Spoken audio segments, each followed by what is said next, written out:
Hello, everybody. I'm Michael Monaco. And I'm Bobby Sal, and we are the Hazmat Guys, bringing you knowledge and insight to make your job a little bit easier and safer. Let's take a minute to hear about today's sponsors. Hey guys, Bobby from the Hazmat Guys here, and this episode is brought to you by FLIR Systems. If you're not sure about your white powder is fentanyl, or maybe you suspect that you have an explosive hazard, or you need to confirm that the leaking barrel is toxic, the FLIR Griffin G510 GCMS is your go-to for next-level on-scene chemical identification. Mounted in your vehicle or carried to the point of sample collection, it is always ready. Using the built-in touchscreen, start the method wizard to help you select the best method for the mission. If you have no time, no lab, it's no problem. You can quickly identify unknown chemicals with accuracy. To learn more, go to FLIR.com/G510, or that's FLIR, FLIR.com/G510. Let's get to the show. Hey everybody, welcome back to another episode, number 205. We keep, it's seemingly never ending, this whole unknown categorization thing, but every time he's like, oh yeah, this will all pack into one, it's like, holy crap, we did solids, and I'm like, look at the time. Yeah, it doesn't. It's amazing, just like when you're on an unknown run, it feels like it could take forever. Oh my God. But we had some really cool stuff happen this week. Yeah, we went to Florida. Yeah. And hung out with Floridians. Yeah. Well, actually, a couple people from all over the country. Yeah, actually, they were everywhere. So, we had a full class, very, very receptive. Everybody loved it. We had a great time afterwards. Went to one different place. I'm not allowed to tell any stories, but we had a good time. It was fun. The throngs of fans. Woo. Oh, my goodness. They were throwing stuff at us. Rotten fruit. I don't know why they love rotten fruit so much, but... Who brings cabbage to a fest? I never understood that. And then, right after that, we went and we did our first roundtable. Yeah, and I think that worked out pretty well. Couple of back-end little hiccups, but again, improvement every time. That's my goal, is to make it better and better and more gooder. And I think we are going to add on more stuff as we go on. So, and if you're wondering for the first time, what the round table is, it is basically four of us, myself, Bob, Jason Rogers, and Bob Kosh. I blanked out on Bob Kosh for a moment. And we sit around and we kind of talk about local things that are happening or national things that are happening in that month's time span. We're going to be doing it every first Tuesday of the month. So definitely come on board. It is definitely a platform in which we are looking to be interactive with everybody. So you sit, you watch, you participate, you put stuff in, and at some point, if you've got things to add, we can vet you and actually have you on the show. And that's one thing that was asked is, will these things be available after, if I miss the show? Yes, just go to the Hazmat Guys YouTube channel, and they will be archived there for all eternity. But you should be able to watch it on a whole slew of platforms. Yeah, we're aiming on Facebook and Twitch and YouTube Live. Right now, I think we're just going to try out the YouTube Live and stuff like that, because we're looking on, in order for us to make it bigger and better, it costs a couple of bucks. And without asking you guys for donations, we are going to see if we can get a couple of sponsors that would like just some web presence. So more to come. More to come. Stay tuned. But let's jump back into the unknown bandwagon. And we went from solids, and now we're going to start talking about what we do when we come across a liquid. Okay. And like solids, our first line of defense is going to be basic observations, right? This will allow us to really narrow down and to start to classify. It becomes even more important to do these observations because we really want to get things like colors, viscosity, the overall appearance of this product is going to be really, really, really important to make these observations and then relay that back to your resource officer. Yeah, and even like part of that whole observations about where it is, you got to look at the liquid interacting with the surroundings. That's an important part. Do you got plants dying? Do you have bleaching of materials, right? We can have things like this, and it's a clue. Yeah, well, not only that, but is that reacting with the whatever the surroundings in? Yeah. I believe you had a hydrogen peroxide run where the liquid is literally reacting with the dirt. Yeah. And that's a huge sign, because when you see something reacting with the dirt, you're kind of like, like it's organic material, or there's something there. It's a lot of different stuff. So when we start looking at the actual liquid itself, there's a couple things that we need to consider, especially if this product is in a container or it looks like it could have been there for a long time. Again, we're making observations from a distance before we go and actually touch the product. And if I've got a liquid, one of the very first things I want to start to look at is the crystallization potential, as well as any gel that could be showing.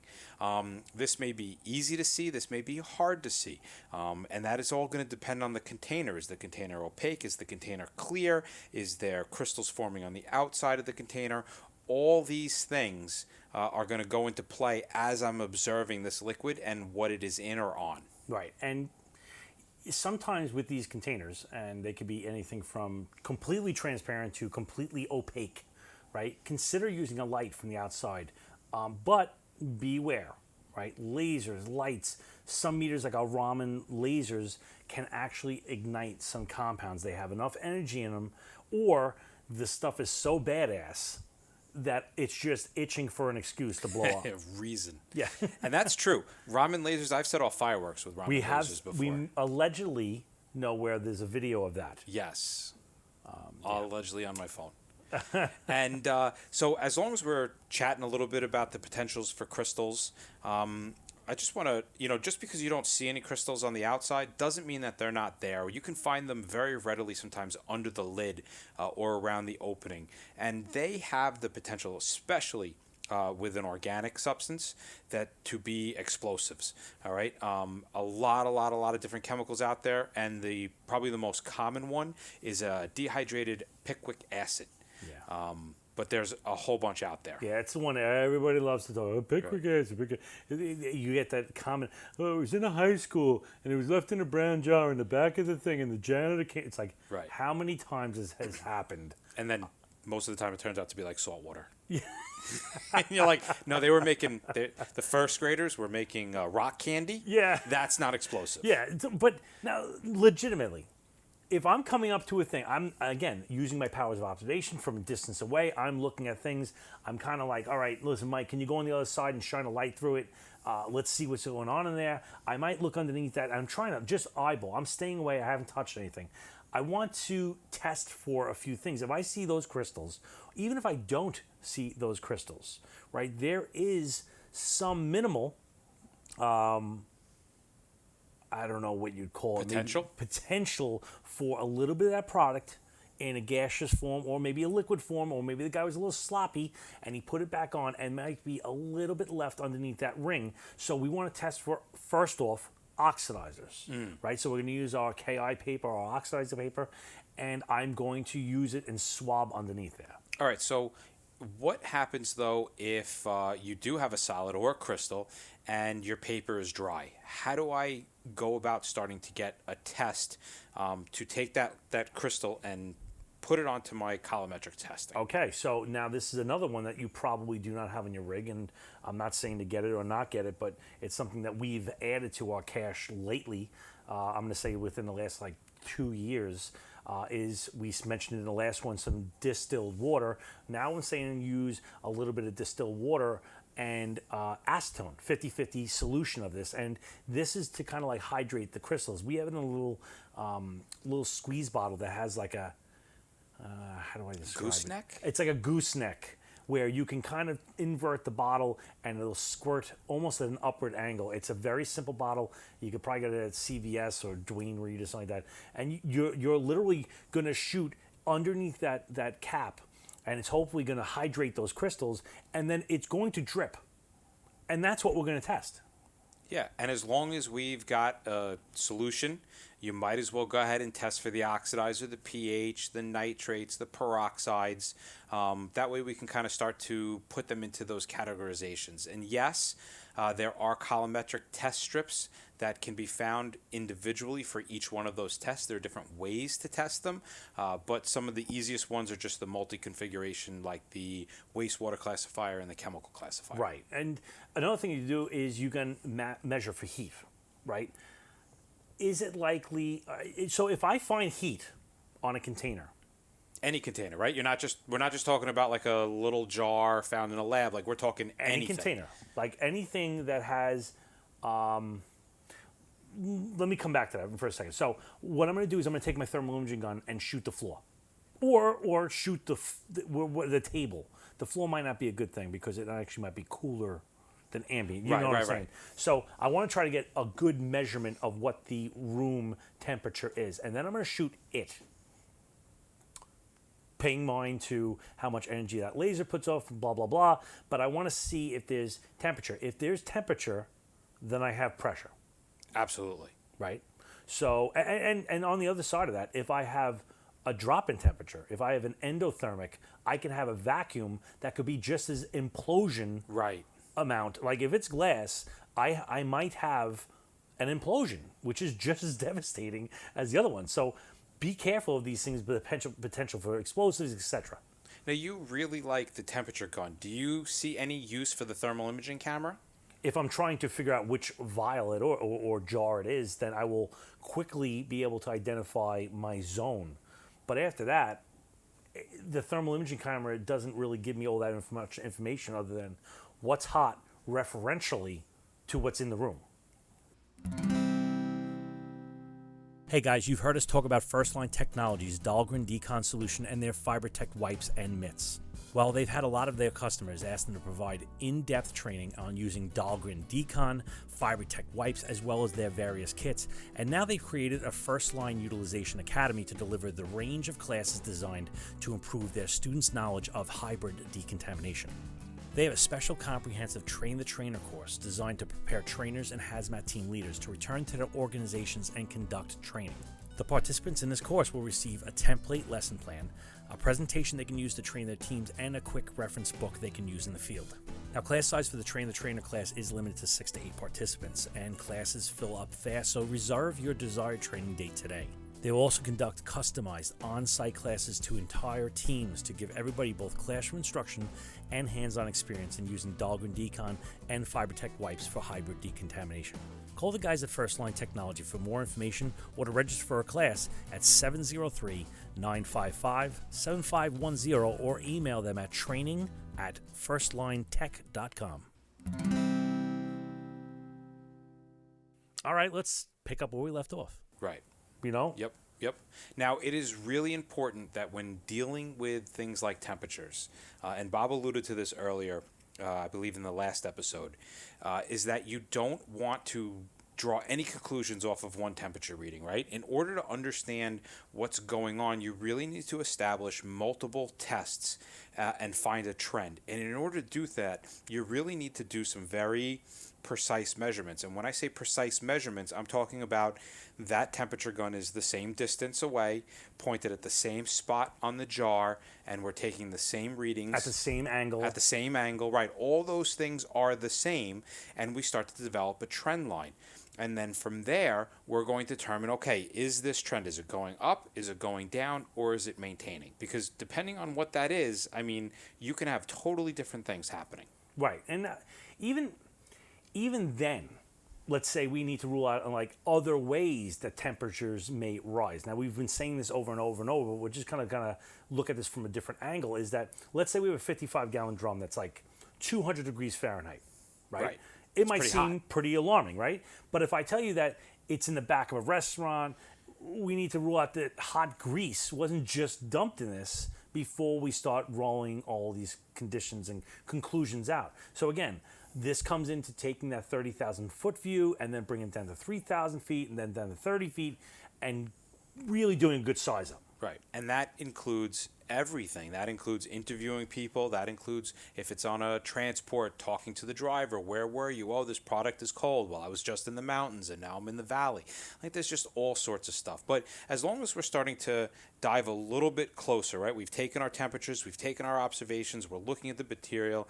Now we're going to start to actually get into the container, or we're going to start to play with the product. What do you think the best way is to get inside? What things should we be considering as we're starting to move from observing the outside to taking actual measurements of the liquid? Okay, so first thing is we're moving the container. Why? Because if something goes down, I want the minimum amount of people around it, and I want it in an area that's least exposed as possible. I want to control the situation. As long as we're trying to control the situation, if you have any idea that this substance might be reacting to oxygen or might be water reactive, you may want to consider trying to open it, put it in some kind of an inert liquid or an inert atmosphere. Right, and even consider, and again, this goes back to me being a fireman back a while back. There was this door that was like a vault door. And I remember guys were just beating their heads against this door. And finally, one guy goes, why don't we just go through the wall next to it? Because it's only sheetrock and like some siding. And so one guy kicked through the wall, and it was so much easier than going through this literally a vault door. It was crazy. But when you have a drum, if you're screwing around with bung wrenches or the thing's all rusted tight, shut, or there's possibly, it might be just easier to go through the sidewall. Right, where you can almost tip it sideways to keep the headspace where you can drill it, pop a hole, and do all the testing like that. Yeah, and then once you're inside, now you start to have access to the liquid. And especially if we have things like very large drums, we want to start to test to see what is inside the drums. And we do this through a process of using almost like a drum thief or a Kalawaska tube. We want to kind of take a cross sample of what all the different layers are inside of this drum. We don't necessarily have to do that if the container is clear and small, but if we can't see through the entire thing, we definitely want to kind of sample. Even if you could, I think you want to sample the whole thing. Because here's a good point, because this is not part of the outline, but this is a great discussion point, is that Mike said the drum thief and the Kalawasa. Now, the drum thief is basically just a straw. Right. Right, it's a plastic straw. Because I love like pina coladas, and I drink a lot of them. So delicious. Right from across the bar. Because they're like 4 feet long, right? But the Kalawasa tube actually is a tube within a tube with a stopper on the bottom. Right. So it allows us to actually pick it up. Now, why would you use one over the other one? It's because of viscosity. Ooh. Right? So if I'm using my drum thief, and let's say it's a 1/4 inch, the thing's a 1/4 inch straw, and I put it down to the bottom of the drum, I put my thumb over the top, it should theoretically hold a vacuum, and I lift it up. If the viscosity of the liquid is too thin, like water or alcohol, it'll just run right out. Yeah. Right? So it depends on a higher viscosity. What number of viscosity? I don't know. That's the point of the whole thing, is like guys are like, oh, give me the drum thief. I'm like, what's the viscosity? Like, I don't know. I'm like, so how do you know it's going to work? That's why I always try to argue to have at least a 1/8 inch straw somewhere on the rig, because that will hold water, something as thin as water. But that 1/4 inch, that 1/4 inch that seems so small is really enough to get air up and in. It's because the diameter is bigger. At the small diameter, it's almost like capillary action. Yes. Right? So when you use the Kalawasa, now I can draft, let's say there's 7 different layers. I can draft that thing up. I can have 7 different cups, and I can drop one. That's perfectly clean. Now I'm going to go through a transition. That goes into a bucket. I dump the transition. Now I have clean again. I dump it into bucket 2. I dump the transmission, and I go into 3. So I have 4, 5, 6 different samples that I go on through my FDIR, my Raman, and I could do each one of these things, trying to identify each one. Right, and then we have each one of these samples, and we want to go ahead and run just a battery of tests. One of the batteries of tests that we can go for is going to be a flammability test, right? We're going to burn a very small portion, very similar to the solid that we talked about last week, and we can use all those same observations with the exception of like melting, right? Right? That can't be noted, but we can see how quickly does it boil, does it off gas, and from that we can test a bunch of different stuff. Right. So you can even use like your AP4C, and we use that meter as a great benchmark because there's a lot of things you could do. You can take the liquid, and we can run it through what we call the crack pipe, right? It's just it goes on the heater, and you can run it out. This can help you run out like organophosphates. Since many consumer grade pesticides are in the liquid form, and they can still produce a sick effect to the people, this is a great test to go when you have people that are sick and there's a liquid. And I'm going to say most of the time like a yellowish liquid, oily yellowish liquid. Right. It's I don't know why it's. Or just residue from a liquid. Truth. Like if they're doing the roach bombing or something along those lines. One of the things we want to try to observe, if possible, is going to be the vapor pressure for a couple different reasons. One, we need to know if this product is getting into the air and is going to hurt us. And two, we want to be able to tell the resource guy, hey, listen, we have a high vapor pressure. We have a relatively low vapor pressure. And there are a couple of simple ways to be able to do this. Right. So this is, I love this because this is like brilliance. And I didn't come up with this. This is the salvo method? No, it's not. So what you do is you take a sheet of like Xerox paper, right? Copy of paper, put it on the ground, put a piece of glass on it. Just clean, pure glass. 6 inches by 6 inches. And what you're going to do is on the white paper, use a Sharpie and draw a few circles. Like, let's say 5 circles on that thing. And then you put the glass down. All right, and then you take the paper, you put it under the glass. You lay the glass flat on the table, and you put some of the unknown in the center circle, and then in the circle are now the unknowns and a few other different knowns. So we're kind of being able to do like a really quick comparison test. Right, so basically you like have a center circle, and then you have, let's say, 4 around it. Right, so I put my unknown, my true unknown that I pulled from this drum in the middle, and now let's say I use water, right? Water's vapor pressure is 25. Okay, that's one benchmark. Acetone in another circle, that's 180. I put hexane, 124. So now I sit there and I watch it. Don't put on the fan, it'll go too fast. Just sit there and watch them. And when you see the unknown evaporate, and it went between, let's say, hexane and acetone, well, I can reasonably be sure that my unknown has a vapor pressure between 124 and 180. And the more ones you add to this, I mean, at a certain point, it gets really fast. Crazy. But if you have a couple of knowns, then you can reasonably say, oh, it's 168. Right, and this is what can I do with this information? Well, one of the things I could do with this information is know how to decon.